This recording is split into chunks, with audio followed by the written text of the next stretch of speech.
निमित्ताने मला विद्यार्थी मुख्याध्यापक म्हणून तुमच्या समोर उभे राहण्याची आणि बोलण्याची संधी दिल्याबद्दल मी माझ्या शाळेची आणि सर्व शिक्षकांची मनापासून आभारी आहे। आजचा हा दिवस माझ्यासाठी फक्त एक उपक्रम नसून एक मोठा अनुभव आणि सन्मानाचा क्षण आहे।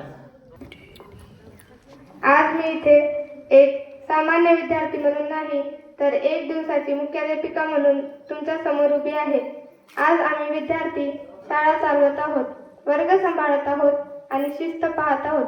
हे सर्व करताना आम्हाला एका गोष्टीची जाणीव होत आहे की शासन चालवणं म्हणजे केवळ अधिकार गाजवणं किंवा आदेश देणे नसतं, तर प्रत्येकाला समजून घेणं असतं। शिक्षकांच्या खुर्चीत बसल्यावर आम्हाला आज हे जाणवतं की त्यांचं काम किती संयमाचं, जबाबदारीचं आणि किती महत्त्वाचं आहे। शाळा ही केवळ पुस्तकी शिक्षण घेण्याची जागा नसून जबाबदारीने कसं वागायचं हे शिकवते। आज शिक्षकांची भूमिका निभावताना आम्हाला त्यांच्या मेहनतीची, संयमाची आणि त्यांच्या प्रेमाची खरी ओळख होत आहे। आजचा हा अनुभव आपल्याला उद्याचे जबाबदार नागरिक बनवण्याच्या दिशेने एक पाऊल पुढे नेणार आहे। आज माझा तास 8वीच्या वर्गावर होता। 8वीच्या विद्यार्थ्यांनी मला प्रोत्साहन दिल्याबद्दल मी त्यांचे आभार मानते। धन्यवाद।